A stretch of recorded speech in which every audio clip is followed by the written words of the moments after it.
In case there's any doubt whatsoever that the modern Republican Party has become an authoritarian death cult of personality, look no further than Donald Trump's own remarks during a recent interview with conservative commentator Megyn Kelly, in which he is politically forced to demean and downplay one of the few positive achievements of his administration, the COVID vaccine, which saved millions of lives.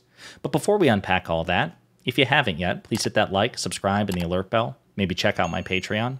I'd appreciate the support.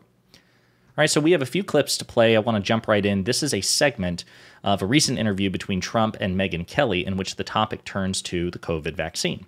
I don't blame a lot of people because nobody knew what it was. Now we do understand it somewhat. Nobody really understands it even now fully. But nobody knew what COVID was, and it wasn't even a name. I called it the China virus. I still do. I call it the China virus. It came out of China. You know, they call it COVID and COVID-19.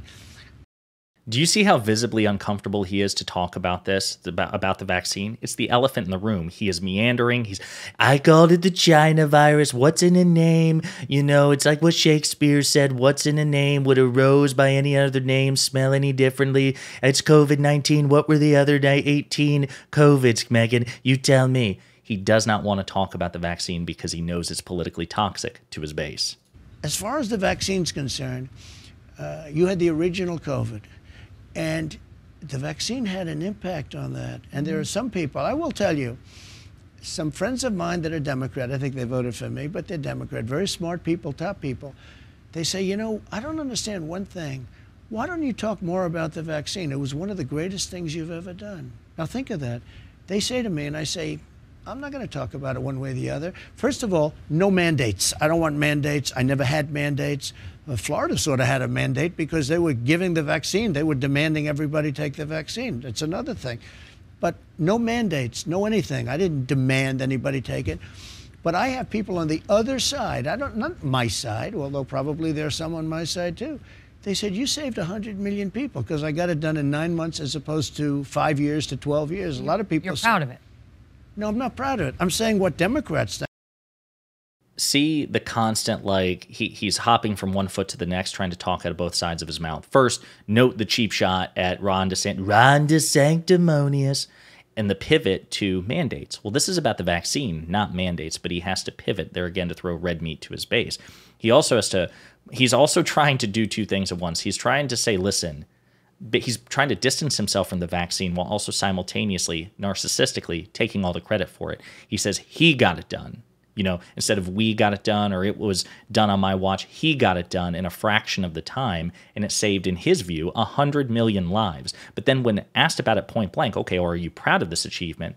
He has to say, no, I'm not proud of it. And you might be thinking, why? Why does Donald Trump, why can't he take credit for one of the very few things that was done positively on his watch? Well, I'm going to refer you to another clip. There are many out there, but we're only going to play one.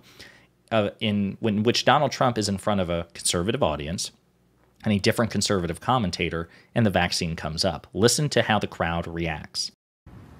Both the president and I are vaxxed, and did you get the booster?